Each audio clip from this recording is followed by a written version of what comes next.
President. The court is now in session. Today we have some important outstanding issues to be addressed in case 002001, some of which have been raised by the parties at the last minute. The trial chamber will first address the co-prosecutor's request to call further witnesses on the events at Tul Bu Chirei, and all parties will be given a chance to respond to these submissions. Following this, the trial chamber will consider submissions of the parties on the co-prosecutor's application for reconsideration of its decision not to recall civil party So Saran.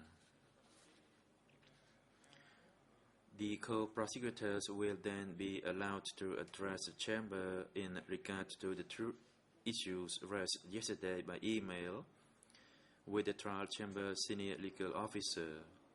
First, with respect to the request for adverse inferences to be drawn against Khieu Sampon and Nuon Chea, and second, regarding the admission of documentary evidence and the allocation of E3 numbers. All parties will be allowed to respond. The Chamber notes the Nuon Chea Defense Team's sixth and final request to summons TCW 223, which was filed yesterday. As this is a renewal of pending motion, no submissions are required, and the Chamber will address this issue in the final decision on witnesses.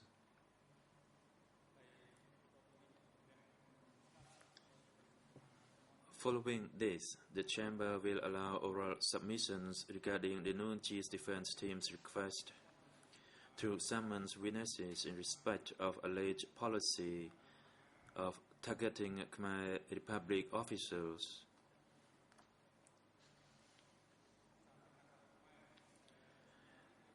A courtesy copy of which was provided yesterday. And finally, the Chamber will hear oral submissions on the Khieu Sampon's defense team's request for information with respect to the condition of Nu Muk's appearance before this court, which was filed yesterday. And finally, the Chamber will provide further indications to the parties regarding scheduling of final deadlines.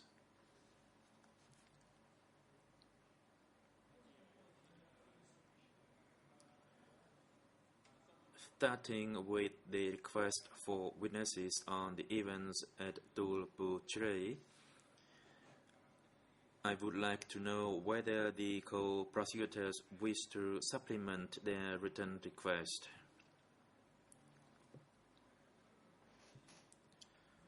And if you have it, please take the floor. Thank you, Mr. President. Good morning, Your Honors, Counsel.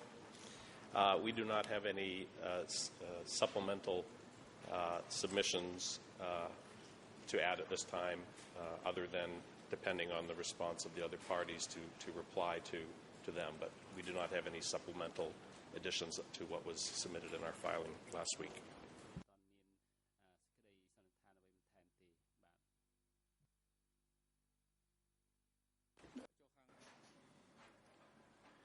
And what about the lead co-lawyers for civil party?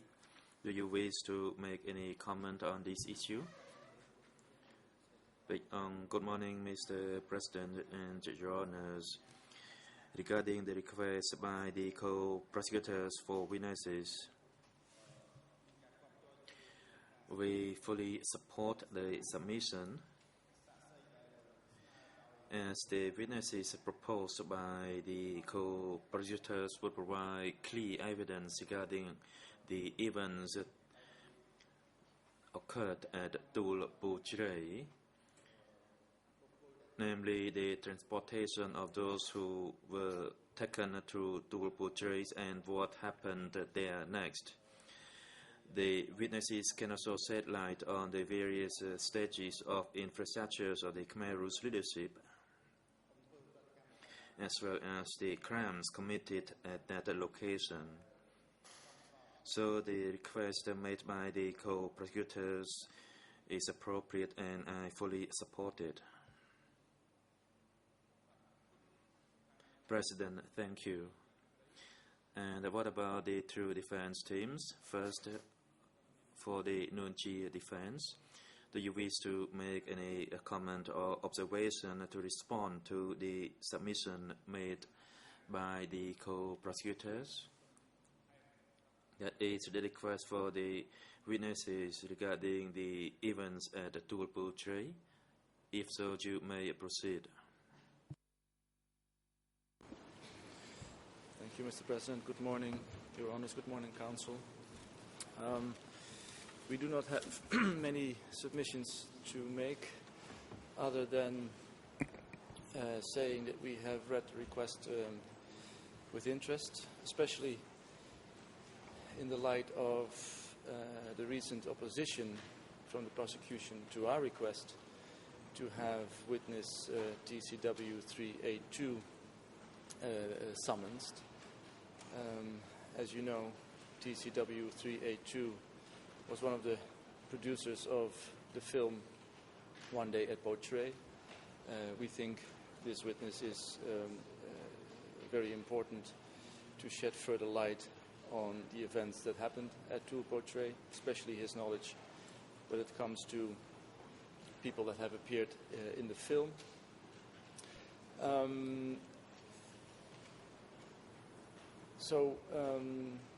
That opposition in regarding our witness at Tul Portray was interesting, especially in the light of this new request. However, we would like to point out and draw the Chamber's attention to our own filing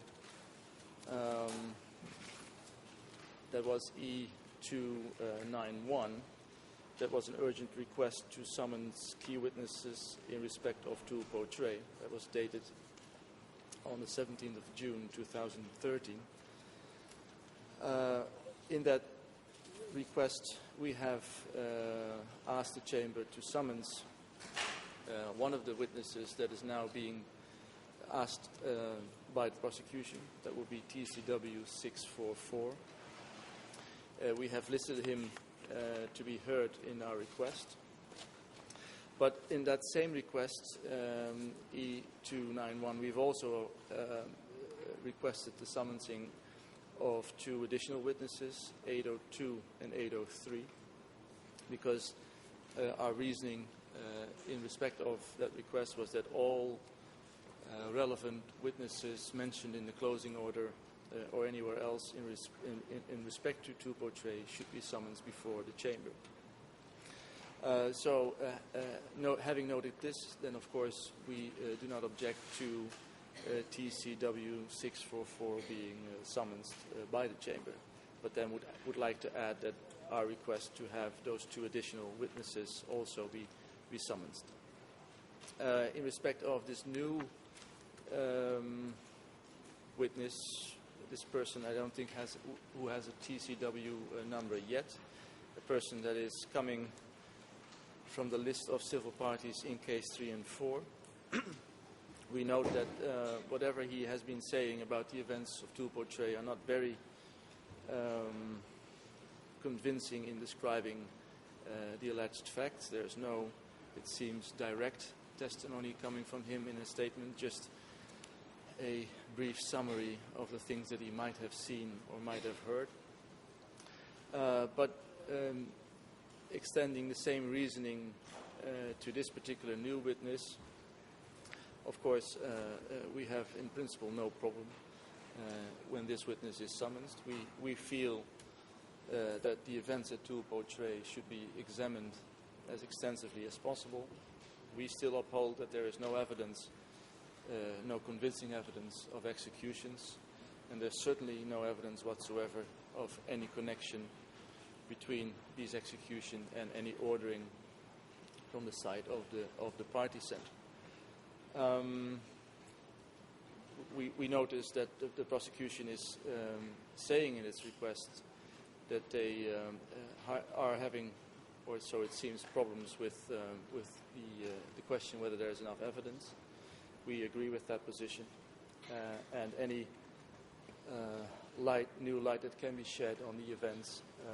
Of course, the Nuon Chea defense team welcomes that, but not without reiterating and underlining the importance of our own requests of last week to have TCW 382, the producer of the movie One Day at Poche, be summoned as well. Thank you.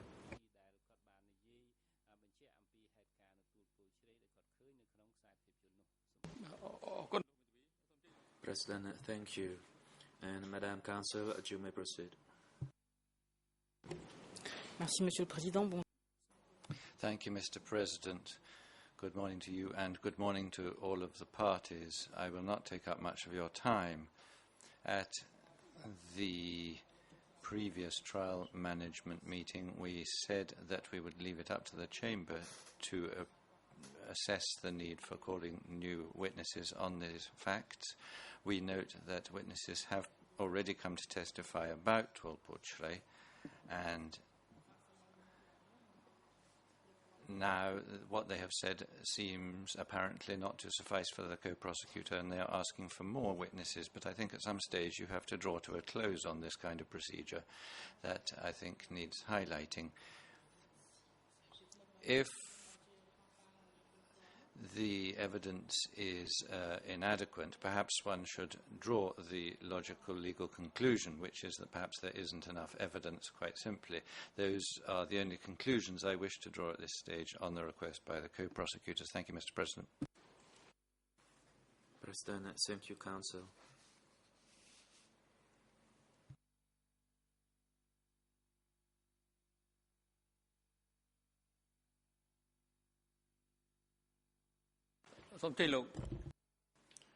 President, the prosecutor, you may proceed. Thank you, Mr. President. I will be brief in view of counsel being relatively brief in their responses. Let me start by responding to the Q-Sampan defense. The co-prosecutor's position is certainly not that the evidence is insufficient. It is rather, as stated in our motion, that the court has heard from several witnesses regarding what was the first step or first stage in the events at Tuolpochré, the gathering of the Law Knoll officials and soldiers at the Pursat Provincial Hall. We've heard from a number of witnesses about the transportation by truck of these individuals to the Tuolpochré site.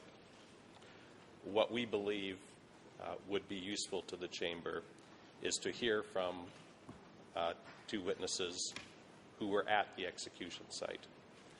One, a local villager who came the next day and saw the bodies and can describe the scene there.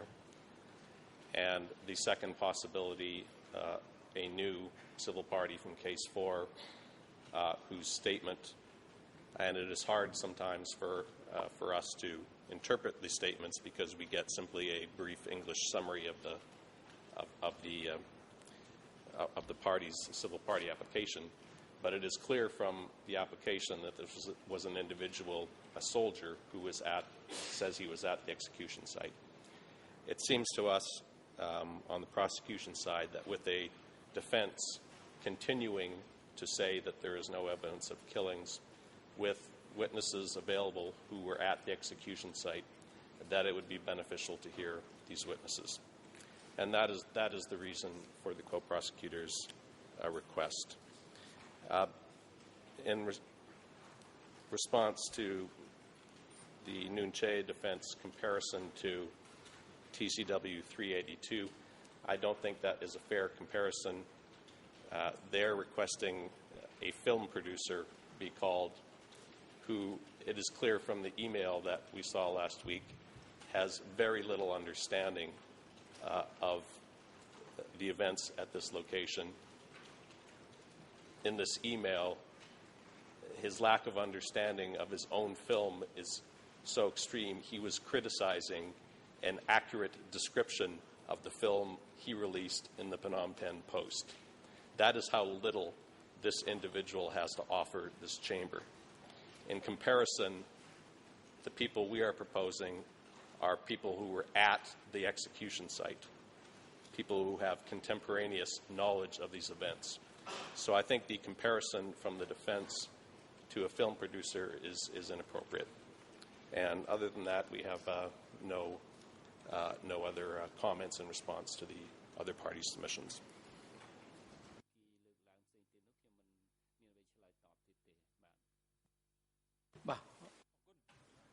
President, thank you, Mr. Prosecutor. The Chamber will deliberate and make a decision in due course. There is another issue. On the 18th July 2013, the co-prosecutors requested the Chamber to reconsider its decision not to record civil party So Saran. Although the internal rules do not provide for reconsideration of trial chamber decisions, and this chamber generally does not entertain applications concerning matters upon which it has already ruled. It notes that the lead co-lawyers have given preliminary notice that they wish to be heard on this application. They will be given 20 minutes and each defense team 10 minutes should they wish to respond. And for that reason, the floor is now given to the lead co-lawyers for civil parties to express their opinion on this request made by the co-prosecutors for the recalling of civil party So Saran. Once again, Mr. President, Your Honors, the lawyer Van Per will be assigned to speak on this point, and then the international lead co-lawyer will continue. President, yes, you may proceed.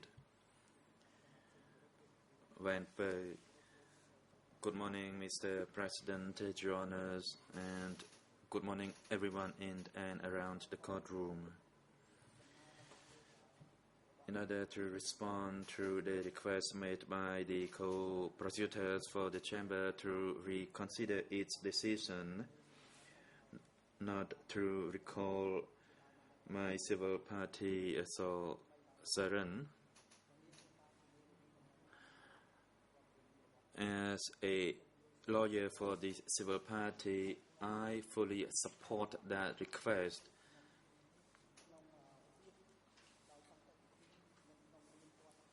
In the framework that he shall be summoned as a civil party, the request made by the co-prosecutor that this civil party refused to testified and that he shall be sanctioned based on Internal Rule 35, I do not agree with this request. What has been submitted by the prosecution regarding Internal Rule 35 is inappropriate. The fact is, my civil party does not violate the Internal Rule 35. And my civil party client, So Saran, was recognized by this chamber as a civil party in case 002. He was summoned by the civil party and he shall be heard so as a civil party, and for that reason he is a party to this proceeding. And referring to Rule 23.4 of the ECCC internal rule, which states that civil parties shall not be questioned as an ordinary witness in this case.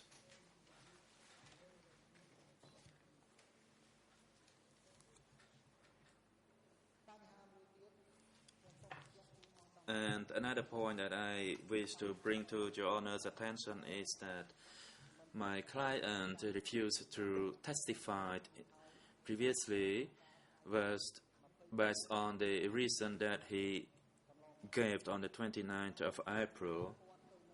It was relation to the fee and his personal security as well as that of his family members. He was of grave concern after they returned from the testimony from this chamber. And Your Honor actually ruled on that decision that is on the day of the testimony of 29th April. And in reference to your memorandum of understanding on the 28th of June this year, Your Honor states clearly that the civil party shall not be coerced to testify within the framework of the ECC internal rule that is in reference to Rule 23.4. And another point, this is again in regards to the request by the co-prosecutors to reconsider his status as a civil party. It is my submission that that request is not appropriate, and for that reason I objected to it. My client is willing to participate in this proceeding in his capacity as a civil party, and the reason for his refusal was given in his reasons, that is his personal safety and the safety of his family members. He stated clearly on the 29th of April during his testimony regarding a murder of Mr. Han Ngao, who was a film star in the infamous Killing Field movie, who was murdered in the United States in 1996. And based on the statement of Dutch, which was stated in the transcript before this court, which was held on the 25th of November 2009. The document is E3/8083.1, and in Khmer is 00406939, and in English 00406730, and in French. The interpreter cannot get the ear number. Please ask the speaker to repeat. ដែល Stalin បានប្រើសម្រាប់ Trotsky ដើម្បីសម្លាប់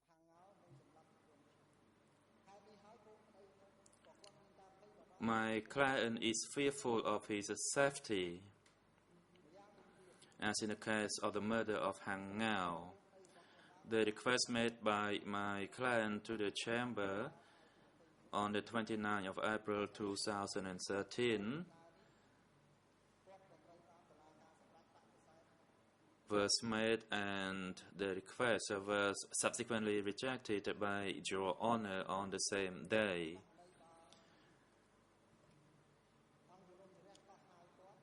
In the case that the chamber recalled my client, he shall be recalled as a civil party without being forced to testify before Your Honor. And if it is possible, a security measure shall be granted to him for his personal safety. And I'd like now to hand the floor to my international counterpart. Thank you. President, thank you. You may now proceed.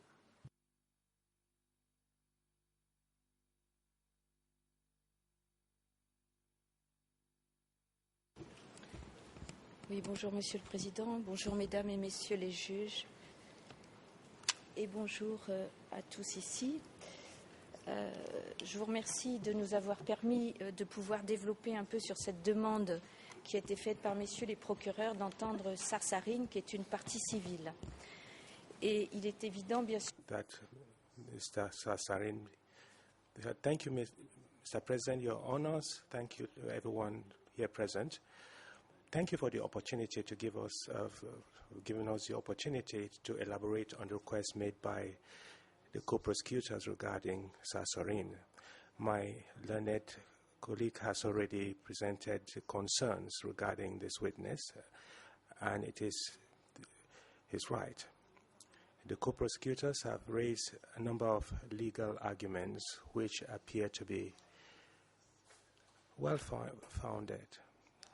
Since your chamber will define the jurisprudence regarding the status and the role of civil parties, it is therefore our duty to explain why each of these arguments are not well-founded and should not be used as a basis for decisions. There are two important points in the application by the co-prosecutors. The first point is aimed at showing why the civil party should be considered as a witness and should therefore be allowed to appear. The second point in the submissions of the co-prosecutor is that the chamber can sanction the civil party by depriving that civil party of his or her status. Let me further elaborate regarding considering the civil party as a witness and calling him, and that is the first time he will be summoned. I observe with regret that over the past 2 years I've tried to explain why a civil party is not a witness, and I hope that this time around I will succeed. I observe that the rules referred to by the co-prosecutors are interpreted in a manner that is contrary to what the civil party status really means. I'll say a word on that. It is said that a civil party can be obliged by the chamber to appear pursuant to Rule 41 of the internal rules. And in French, the word is convocation, in English, summons.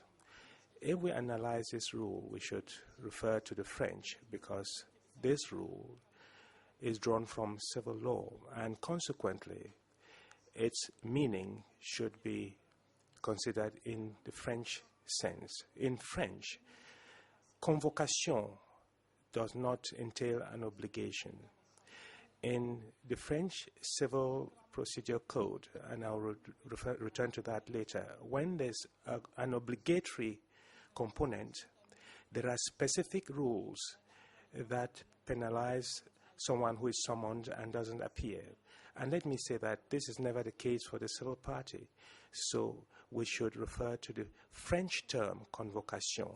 It does not have a coercive component. I also note that the co-prosecutor refers to note 16, that is paragraph 7, in the brief rule 80 base.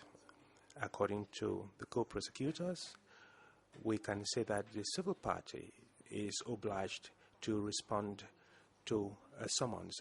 I have read Rule 90 and I have not found anything in line with this argument. The second argument by the co-prosecutor is a reference to a source of law, particularly French law, and it is note 23 of their brief, contained in paragraph 8 of that brief. And here again, regarding note 23, the co-prosecutor refers to Article 312 of the Code of Penal Procedure. I don't see how there is coercion in this article. It simply says that all the parties can put questions to the accused as well as to the civil parties. I'm still trying to find out why an obligation to appear would be coercive. In Note 23, reference is also made to Article 346 of the Code of Criminal Procedure, and the article is quoted in the brief, and that quotation and reference to Note 23 and the reference to Article 346 of the French Penal Code. That article in the French Penal Code refers to the fact that the civil party has the possibility of speaking at the end of the proceedings. This is an option, and there is also case law in support of this article in France, and it is clearly said that it is a right for the civil party. And not using that right does not affect the rights of the defense.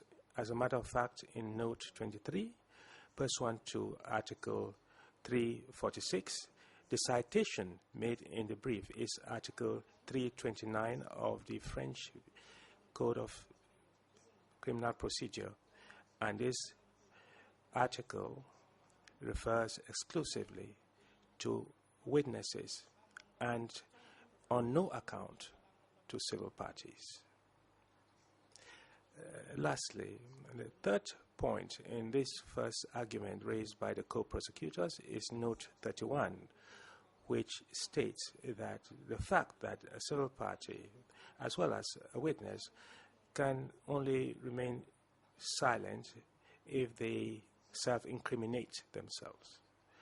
And reference is made to the footnotes to Rule 28 of your internal rules, which exclusively refers to witnesses. There isn't a single reference to civil parties, and there are indeed specific obligations as far as witnesses are concerned. The same applies to paragraph 14 of the co-prosecutor's brief, still with regard to the testimony that self-incriminates, and it says that notes 46 and 48 still refer to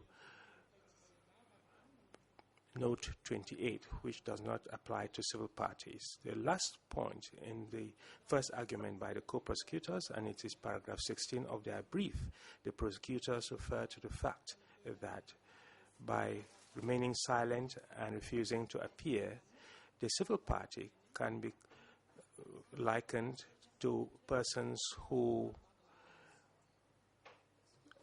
disrupt the course of justice.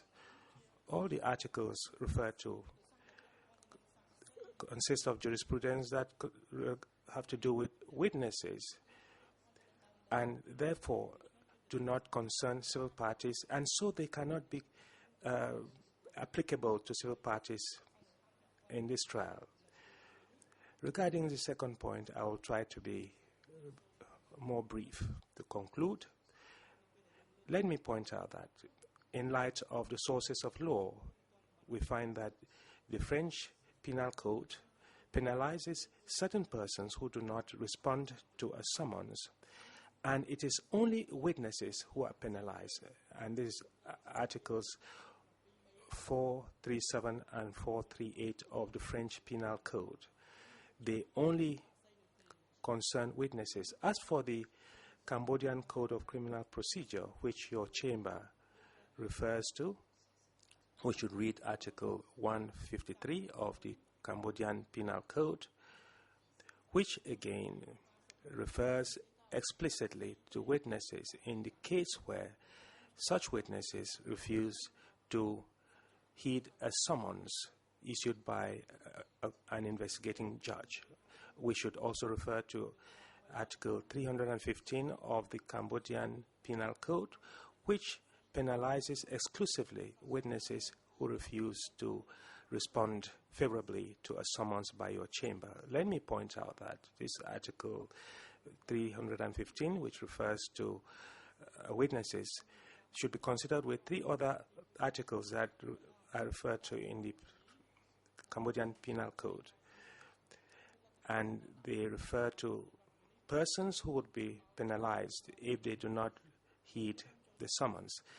Now, regarding the third point of the co-prosecutor's brief, the co-prosecutors are asking the chamber to sanction civil parties who refuse to appear, and they argue that their status as civil parties can be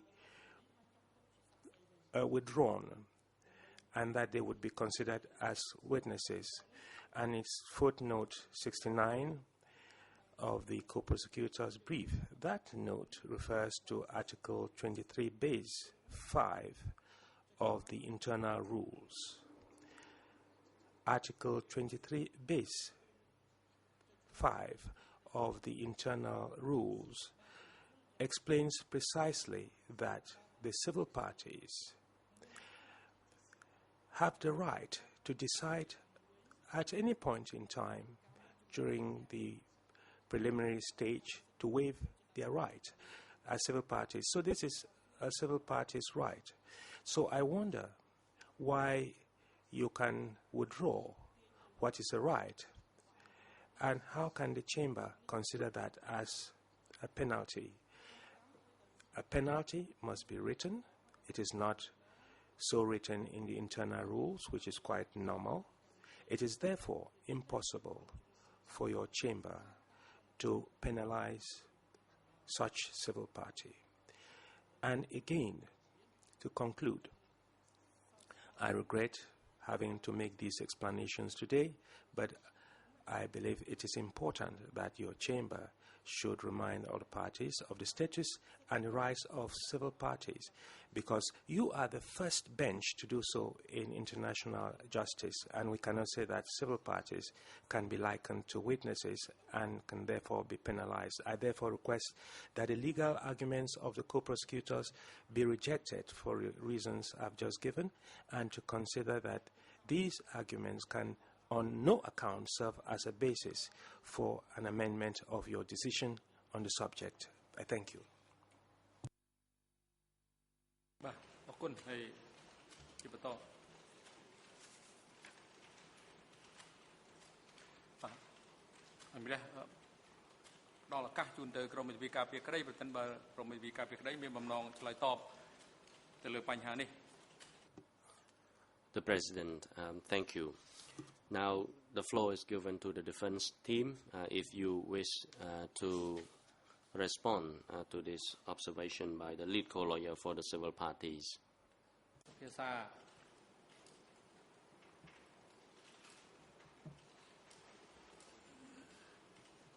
បាទអរគុណ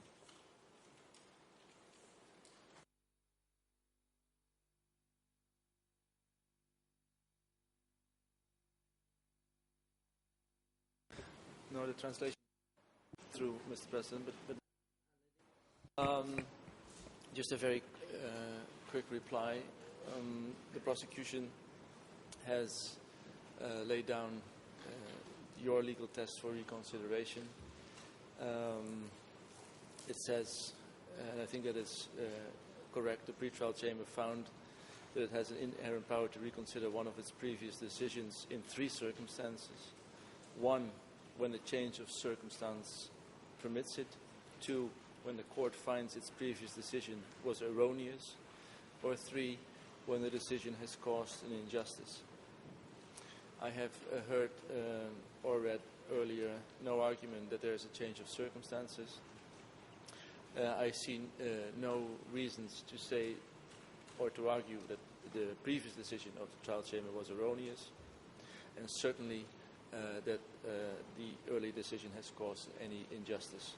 So I don't think there's any ground for reconsidering your earlier decisions.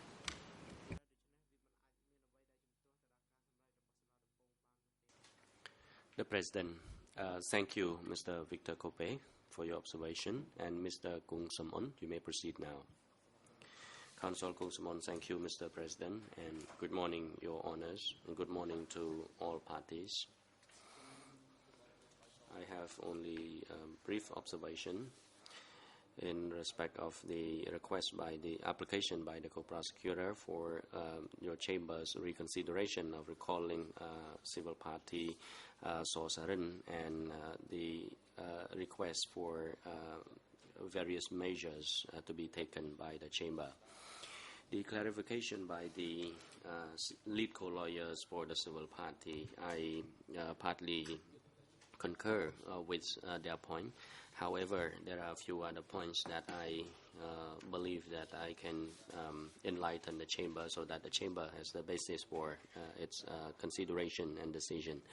Now, concerning the summoning or recalling of a civil party Sorcerin, as per the request by the co-prosecutor, we are of the opinion that even though within the purview of the chamber discretion, that the chamber may decide to recall civil party Sorcerin voluntarily, but this is against the willingness of this particular civil party that he wished not to make any further clarification or testifying to this chamber, provided that he not be provided with the appropriate protective measure. If the chamber decide to recall civil party Sorcerin, I don't think that this is useful, because he has already stated his position very clearly. Now, with respect to the status of Mr. Sorcerin, according to the prosecutor's request, his status shall be withdrawn or changed to that of the witness, and I believe that this request is not appropriate, because the civil party is entitled to certain rights. Over the past many years, in the start of our proceedings, Mr. Sorcerin has appeared before this chamber as the civil party. But in the last minute, the prosecution requests that Mr. Sorcerin status be changed to civil party, and he also suggests that coercive measure may be considered in this respect, and I believe that this is not appropriate. Mr. Sorcerin appeared as a civil party in case 02/01, and his intention was clear. It was to tell the court of his suffering and harms that he has sustained, and he also requests for reparation for the harm he has sustained.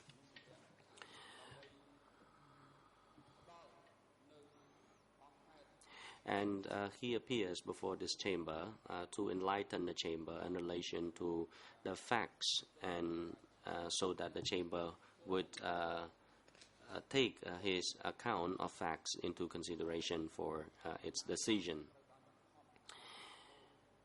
And in any case, Mr. Sorcerin shall not be forced to change his status from being a civil party to that of a witness, and that is provided explicitly in Rule 23. Rule 23.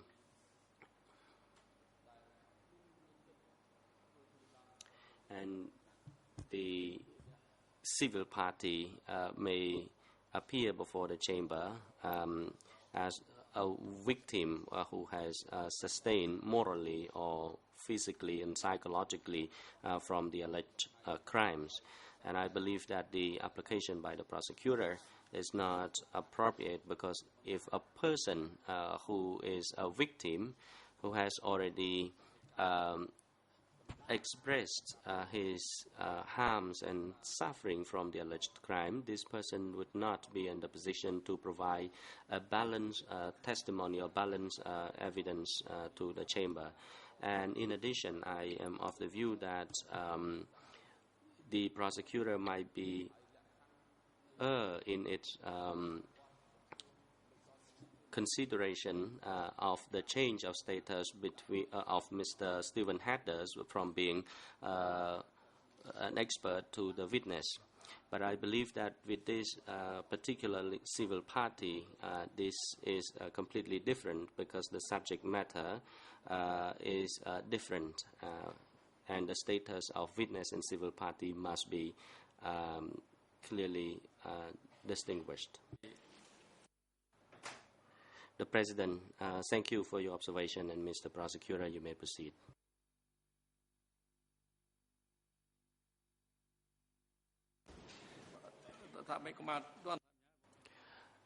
The President, Mr. Prosecutor, please hold on because the international lawyer for Mr. Khieu Samphan is on her feet. You may proceed, Counsel. Yes, thank you, Mr. President.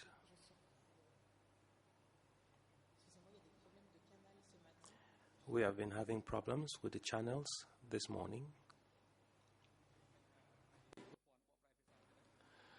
The President, it appears that there is a problem with the interpretation. Court officer, could you please check with the interpreting booths to make sure that everything is working well? The President, now it works well, and Counsel, you may proceed. Yes, thank you, Mr. President. I will be extremely brief. I just want to say that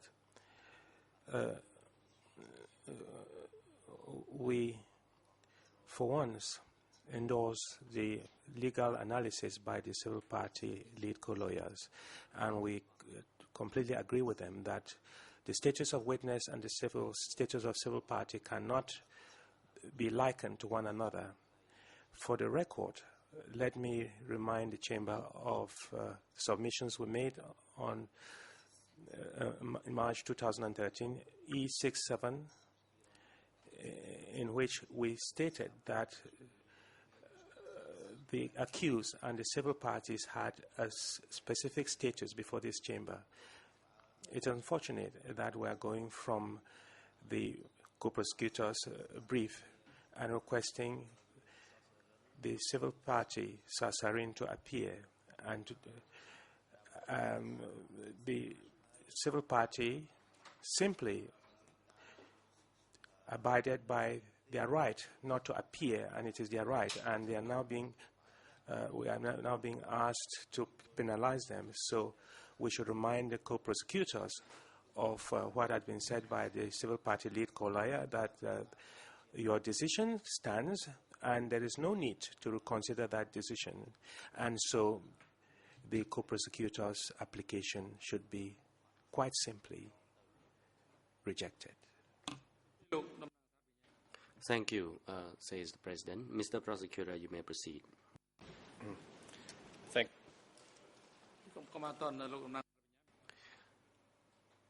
the President, Mr. Prosecutor, please hold on. The National Lead Co-Lawyer for the Civil Party, do you have anything to say? Counsel Payong. Thank you, Mr. President. I apologize. I would like to clarify on one issue before the prosecutor made a response. Of course, Counsel Antakise is misrepresenting the point of the lead co-lawyer for the civil parties. Our position is very clear. We want Mr. Sosarin to appear before this chamber, and we also seek appropriate measure by the chamber so that he can come to testify with confidence, and he do not have any fear coming to testify before this chamber. So once again, I believe that the counsel is misrepresenting our position, and I would like to reiterate once again that our civil party would like to testify before this chamber. He really wants to enlighten the chamber and the public at large, and he wants to contribute to ascertaining the truth. This is my point of clarification, Mr. President. Thank you. The President. Thank you, Mr. Prosecutor. Please proceed. Thank you, Mr. President. Let me make a few points in response to what has been said this morning. First, let it be very clear, we are not arguing that Sarsoren should be treated as a witness, rather that he be treated as a party to this proceeding. Parties to legal proceedings have obligations, they have rights, they also have obligations. With regard to the authority of the Chamber to summons Sarsoren to testify, we believe it is clear under the internal rules. I will not repeat the discussion of the rules that is in our filing, but wish to highlight two provisions. Rule 41, which my friend has raised this morning. Rule 41.1 clearly states that a summons is an order to any person to appear before the ECC, and that it may be issued to a civil party. And Rule 41.5 is even more specific. It states, quote, "At the trial stage and beyond, civil parties may be summoned through the civil party lead co-lawyers." And, Your Honors, this is a standard rule not only in France but in virtually all courts, pursuant to which parties to the proceedings may be directly compelled by the court through an order to their counsel. The court does not need to send someone out to serve a summons on someone who is a party to the proceeding. They can issue the order directly to their counsel. Rule 59.1 and 59.6 are also significant on this issue. Rule 59.1 provides authority to the co-investigating judges during the judicial investigation to interview civil parties. And what is particularly interesting in this rule is Rule 59.6, which specifies certain conditions in order for an ECC investigator, as opposed to the investigating judges, to interview a civil party. And one of the conditions in order for an investigator to interview a civil party is Rule 59.6a, which provides that the civil party must, quote, "expressly agree thereto, such agreement being mentioned in the written record of interview," end of quote. This requirement of agreement from a civil party only applies when they are to be interviewed by an ECC investigator pursuant to a rogatory letter rather than by the judges. It does not apply if the judges interview, nor is this requirement of the agreement of the civil party extended to testimony of civil parties before this chamber.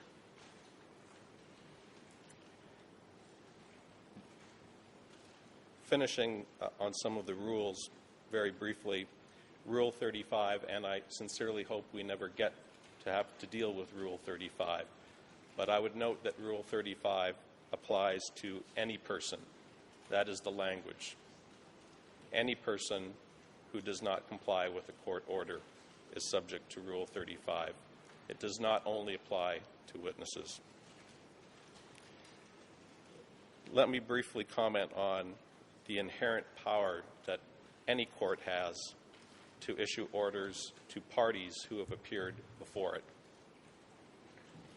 The reason I say that we do not ask you to treat Sarsoren as a witness at this stage is because you have more authority over parties than you do over witnesses.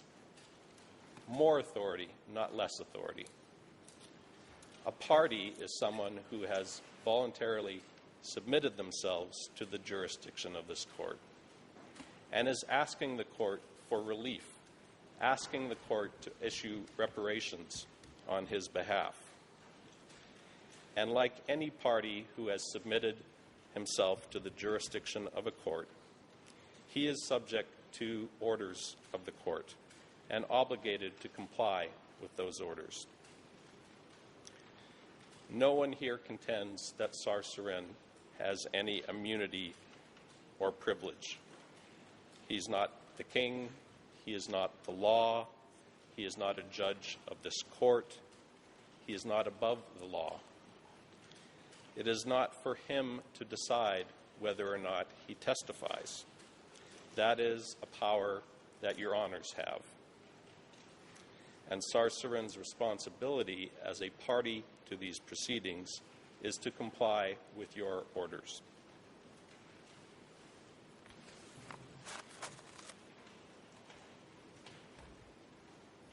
We have addressed this in our brief, and the civil parties and the defense do not contend that a victim or a civil party has a general right to remain silent, like the accused do. As indicated in our brief, it is clear under Article 35G of the ECC law that the general right to remain silent is a right that an accused have. The reason we cited Rule 28 is that I would think that a civil party would have the same right that a witness would have if a situation arose where a question was posed to them that potentially would incriminate them, that they would have a right to exercise in that situation. But we are not dealing with that situation here. We are asking Sarsarin to testify about statements, very damaging statements made by Nunchea and Q Sampan. Statements that would incriminate the accused, not incriminate the civil party. Your Honors, the testimony of victims is an essential part of criminal prosecutions. Most victims do not have to be compelled to testify. They do so voluntarily because they seek justice. Where they have legitimate and reasonable concerns for their safety or security, appropriate measures can be taken to protect them. There are, of course, some criminal cases where victims may not want to cooperate and testify. One sees this in domestic courts, for example, sometimes in cases of family abuse or spousal abuse. And that is one of the reasons that we bring this motion. We believe it involves a fundamental issue regarding the authority of this court and the obligation of victims or civil parties to provide testimony. The role or the responsibility of the prosecution here is to represent the interests of all the people, to represent the public interest in pursuing a prosecution, and not just the interests of the victims. That is why we have separate skilled counsel here whose job it is to specifically represent the interests of the civil parties and the victims. In order to fulfill that important public interest, it is fundamental that any court have the authority to compel victims to testify in the rare, admittedly rare instances where it is necessary to do so. So while victims certainly have rights in relation to how their testimony is provided, the possibility of protecting their identity, of testifying in closed proceedings, of having security temporarily assigned to them, they do not have a right to remain silent and to refuse to testify. Your Honors, of the over 4,000 civil parties who have joined the Case 2 proceedings, these are good people.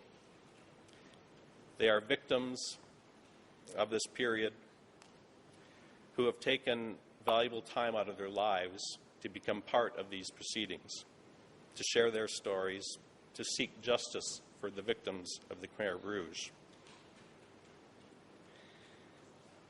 Sarsarin is not a typical civil party, nor is he an example or role model for the other civil parties. The role models, the people who exemplify what it means to be a civil party, are those who came to this courtroom, sat in that box, and despite the difficulty of reliving their years, had the courage to testify about what happened to them. The people who exemplify being a civil party are those that have come to be with us here in this courtroom every day. Every day, people, civil parties, have taken the time to come to this courtroom to remind us of what this case is about. Sarsarin is somewhat atypical because he was a cadre during the DK period who received political training from both Nuon Chea and Q-Sampan, and therefore he has somewhat unique information that distinguishes him from most other civil parties. That is clear from his DC-CAM interview, which we have put before your honors. I would note briefly that Mr. Sarsarin was very well aware when he provided this detailed interview to DC-CAM that this information would be provided to the court. At the very start of his DC-CAM interview, which is document D230/1.1.874C, the DC-CAM representative informed him that his interview may be submitted to the court afterwards, and Sarsarin responded, quote, "Yes, no problem. I am happy and would also like to testify before a court of law for the prosecutions of those senior leaders." Sarsarin was also told and agreed that his interview could be used in DC-CAM's magazine, Searching for Truth. He then proceeded to provide an extremely detailed account of speeches of Nuon Chea and Q-Sampan. I will not repeat all of what is in our brief, but I do want to reiterate here that an important part of those speeches reflect the policy targeting former officials and soldiers of the Lon Nol regime. For example, he described a speech of Nuon Chea as follows, quote, "Regarding CIA, we must smash the CIA of America. It is easy to smash the CIA." President, Mr. Prosecutor, please hold on. I noticed that the defense counsel for Q-Sampan is on her feet. That you may proceed. Excuse me, Mr. President. I'm intervening here to object because we are moving away from the question of whether or not there is any need to reconsider this question and what is the response that the co-prosecutors are bringing to the question of whether or not a civil party can be forced to come and testify before the chamber. Here we seem to be subtly sliding off in the direction of an argument by the co-prosecutor about the testimony that he might have expected Mr. Sarsarin to give, and this is not the right time or place for that. Here we are making an oral submission with observations on the subject of whether or not there are elements that make it possible to force Mr. Sarsarin to come and testify as a civil party, and that's the point that the co-prosecutors are meant to be answering about. There is a very important element that hasn't been brought up in this courtroom yet, but which is in your decision, and that is the WESU E29/460 document, where there's a detailed interview with Mr. Sarsarin on the conditions under which he would or would not like to come before this chamber. I think this is what we should be looking at rather than going into excessive detail on the DC-CAM document and about what the co-prosecutor might wish to interpret from what Sarsarin said. I do not wish us to enter into closing arguments before the due time for such things. Thank you. And Mr. President, with all due respect, the Nunchea Council has challenged whether there are grounds for reconsideration and correctly noted the test. Our motion was based on two of those grounds. One, that the decision had a legal error. That is the issue of whether or not the trial chamber has the authority to compel Sarsarin to appear here and testify, an issue I've dealt with. The second ground for reconsideration is whether an injustice would be caused. And that is the reason for noting the evidence that this witness would provide. That Sarsarin would provide. This is not simply a person who would come to court to tell his experiences as a victim. This is a person who has compelling evidence regarding statements by Nunchea and Kusampan. And that is the basis for our argument that an injustice would be done if Sarsarin is not compelled to appear here.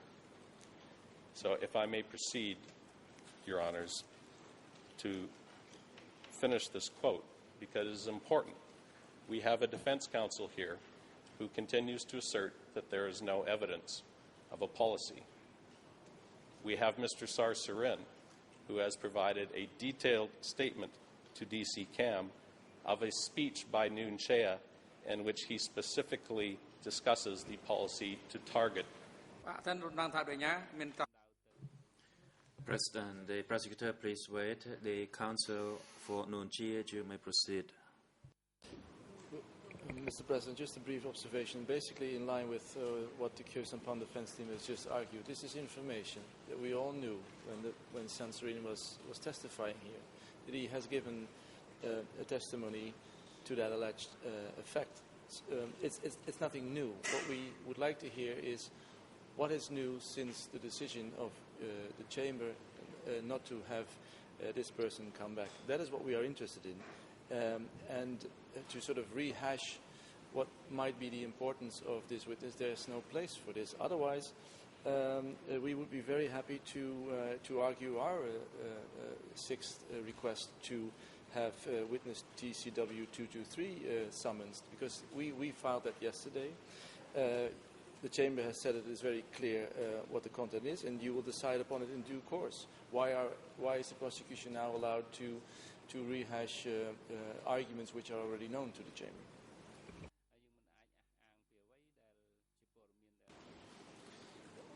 Mr. President, it is... President, the prosecutor, please make your point brief. The floor is not for you to repeat your written submission, which we already have, because the internal rule does not specify that the chamber shall reconsider its own decision. However, as your request is related to the right and the benefit of the civil party, and for that reason, the reasons were given by the lead co-lawyers for the civil parties. And as you have noticed, so far this is the only disagreement between the prosecution and the lead co-lawyers, because your request seems to infringe the right of their client, and for that reason the floor is given. And of course the reasons were given by the lawyers for the civil parties. And the floor is not given at length to the prosecution to repeat your written submission.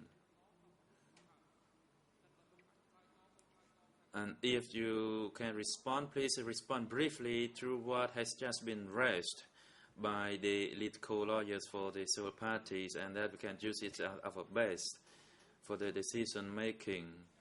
And we reminded all the parties regarding this point before we hand the floor to the parties. Thank you, Mr. President. Let me proceed on, and let me just simply note that one of the issues that Mr. Kope raised the third ground for reconsideration, whether an injustice would result, is related to the substance of his testimony, and I will not repeat it again. It is in our various briefs. Let me conclude by saying this.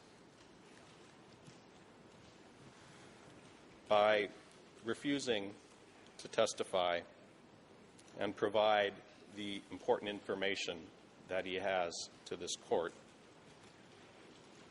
Sarsarin has let down his fellow civil parties and harmed their interests.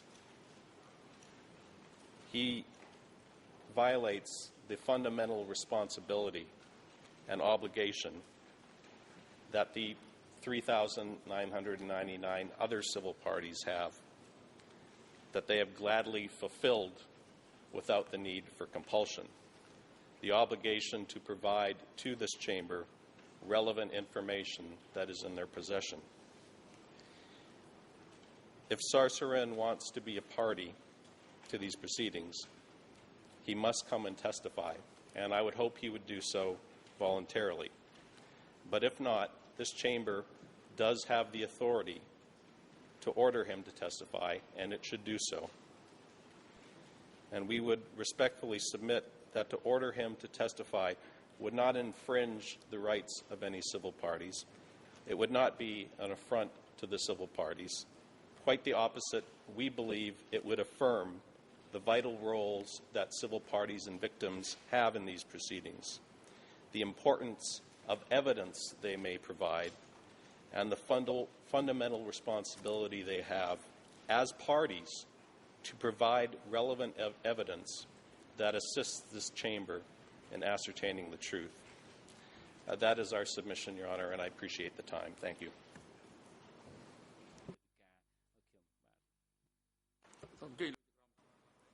Thank you. And Judge Lavenge, please take the floor. Thank you. Thank you, Mr. President. I do have one question to put to Mr. Sarsarin's lawyer. This morning, we heard that, as he holds, Mr. Sarsarin would like to come and testify. It's been said more than once, including in the courtroom this morning. Now, we would like to know what Mr. Sarsarin's lawyer means when he makes this statement. Does it mean that between counsel and his client there has been a discussion about a request for protection measures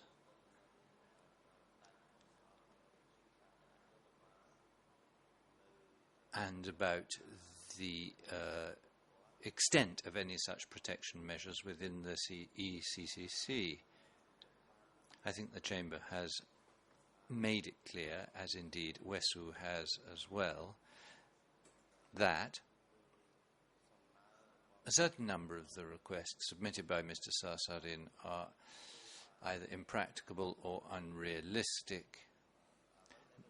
Now, today his counsel is telling us that he would like to come even if the protection measures are not granted. Is that right? Or what should one understand?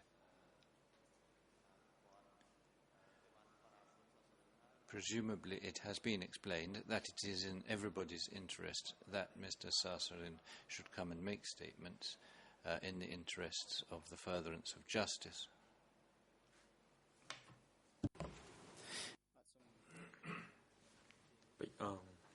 Once again, good morning, Mr. President and Your Honors.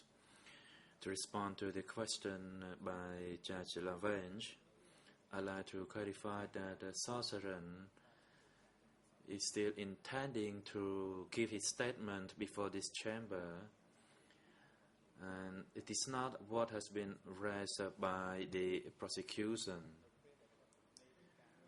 When he is available and free from his work, He always wishes to participate in the proceedings before this chamber.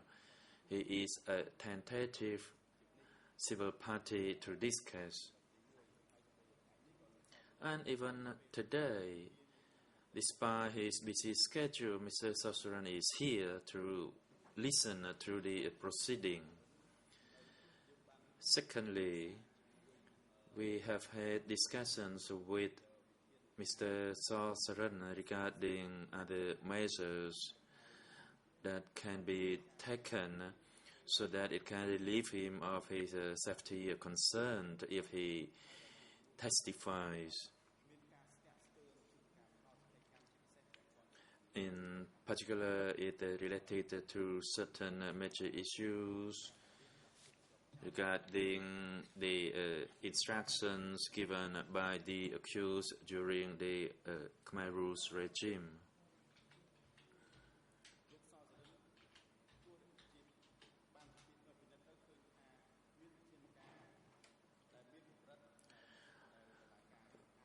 The chamber may grant him limited measures, and Mr. Sasuran is of the view that appropriate measure has not yet been granted to him, and for that reason he still stands by his request that he rest before this chamber previously. And we are of the opinion that the chamber shall revisit the issue again so that appropriate protective measure can be granted through Mr. Sasuran when he is exercising his right to testify before this very chamber. He also wishes not to transfer or to change his status from civil party to a witness. And if my points are not clear, I am willing to raise further clarification if you wish to do so.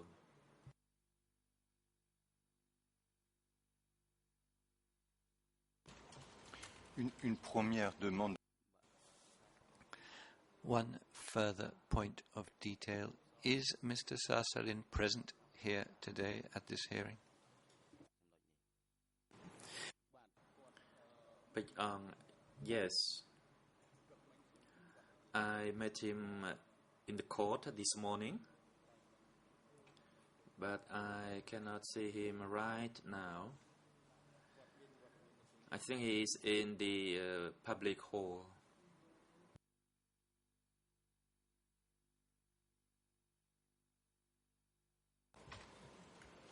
Dans ce...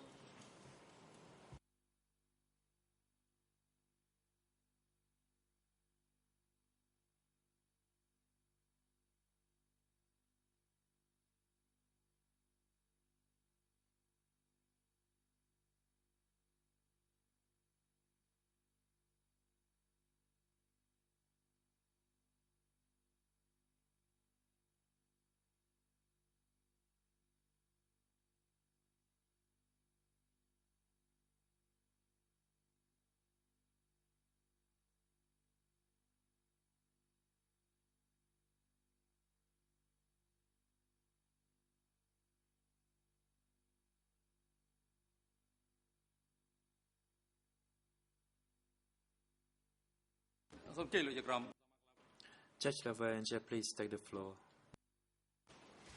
Merci, Monsieur. Thank you, Mr. President. Well, since Mr. Sasuran is available, then I think he can come into this courtroom and take his place in the box, and then he can give us the explanations that we are seeking.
President, court officer, please bring Mr. Sutherland into the courtroom. សូមជឿដំណើរ The prosecutor, you may proceed. Thank you, Mr. President. Just a procedural issue. If the purpose of this is to make further inquiry with Sarsaran regarding threats, his feelings of the need for security and measures, if that is the purpose of this, then it would be our position that this should be done in closed session, that the witness should or the civil party should not have to talk about possible threats to him in an open public hearing. So if that is what we're going to do, it would be our position that this should be done in closed session.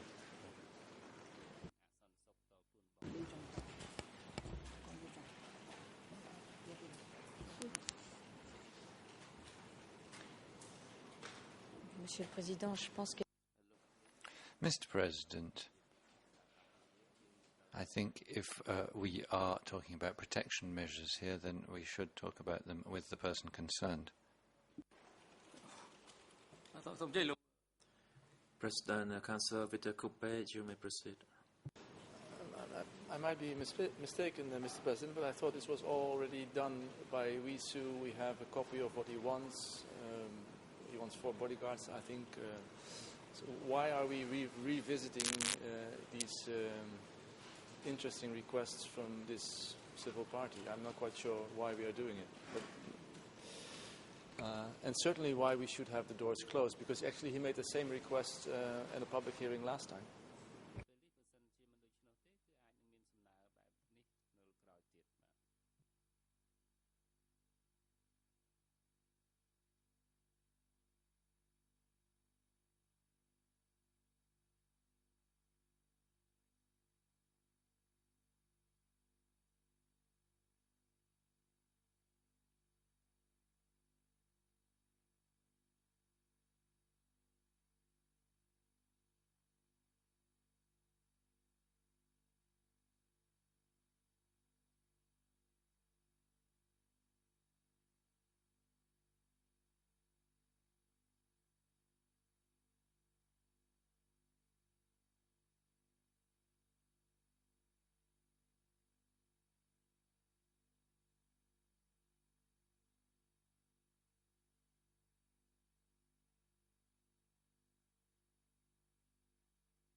The President.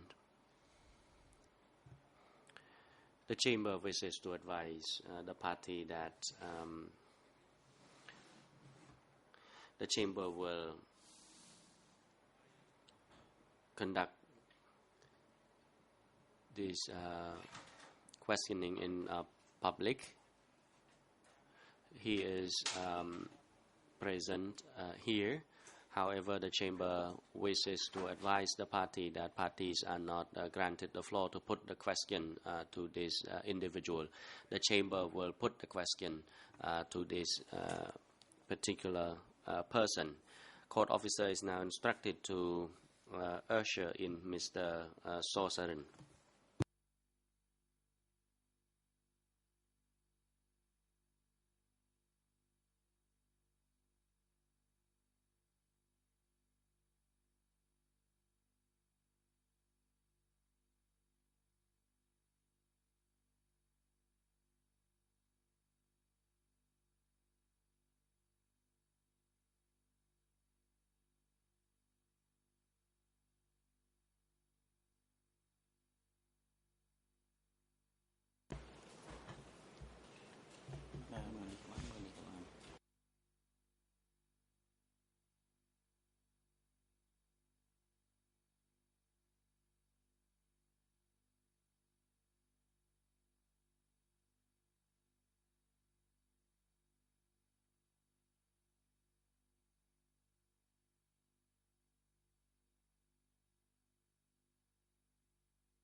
The President. Good morning, Mr. Sorcerin. The Chamber receives the report from the Vesu unit concerning your rejection to come to testify before the Chamber, and the grounds for such rejection was identical to your oral assertion before the court concerning your personal safety and security, and you requested that the Chamber provide you protective measures, and the protective measure you have been requesting to the Chamber is falling beyond the competence of the trial chamber. This is not within the competence of the trial chamber. For this reason, the Chamber decides not to consider recalling you to testify again before this Chamber.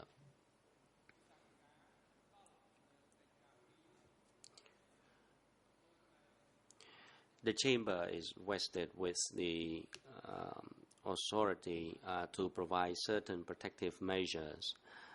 However, your request for protective measure of providing you a lifetime security protection and security guards accompanying you and relocating you to a second country, this is not provided for in the internal rule of the extraordinary chambers in the courts of Cambodia. And today we have heard respective observations by the parties to the proceeding, particularly the lead co-lawyers for the civil party made it explicitly clear that you still intend to testify before this chamber in public. This is the reiteration of the position of the lead co-lawyers for the civil party, and this has differed slightly from your statement earlier on that unless you were provided with the security measures that you requested the chamber, you would not be willing to respond to question or testifying before this chamber. Can you please now reaffirm your statement? Are you willing to testify before this chamber without any condition attached, or you are still requesting the protective measure you made to the chamber earlier on? So, Mr. Sorcerin. My respect to Mr. President, Judge Nirnon, and good morning to your honors members of the bench. I would like to reiterate my willingness and position concerning my intention to testify before this chamber. Thus far, I have submitted my request as reiterated by the President. This is the fact, and I would like to maintain this request because the testimony that I will be providing to the chamber has a far-reaching implication. It affects Mr. Khieu Samphan and Mr. Nguyen Chia, and it is not confined to only them. But when I raise these accounts, it will affect with the neighboring country, and then my security and safety will be at risk. This is my brief reaffirmation of that, and according to the lesson I took in the past, if you raise this event, then of course it involved other neighboring countries like Vietnam and other countries, and then if I raise this issue, then I fear of my personal security and safety if you do not provide me protective measure, or you relocate me to a third country or to a second country in the West, or I can be sure that my personal safety and security is secure, then I am not willing to respond to the question. The President. Thank you, Mr. Sossaran. And Your Honors, do you have any question to put to Mr. Sossaran? Judge Lavange, you may proceed, please.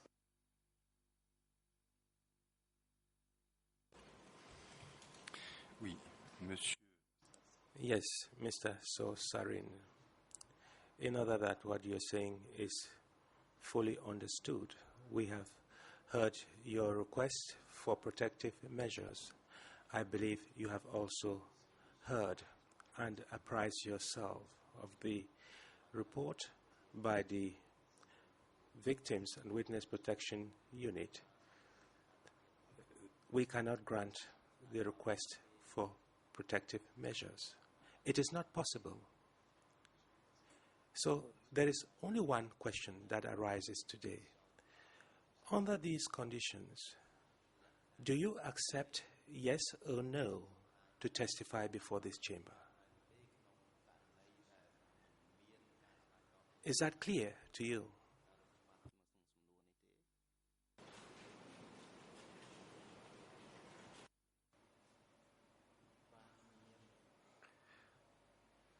No, I don't. I only accepted to testify before this chamber on the condition that I am provided with the protective measure I have requested. Otherwise, I would like to reserve my right not to testify.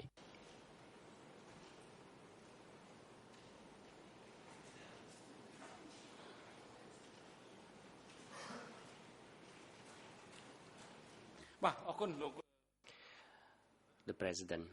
Thank you, Mr. Sossaran. You are now excused. You may leave the courtroom.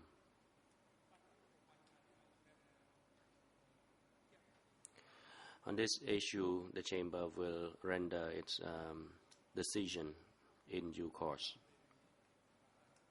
The time is now appropriate for the morning break.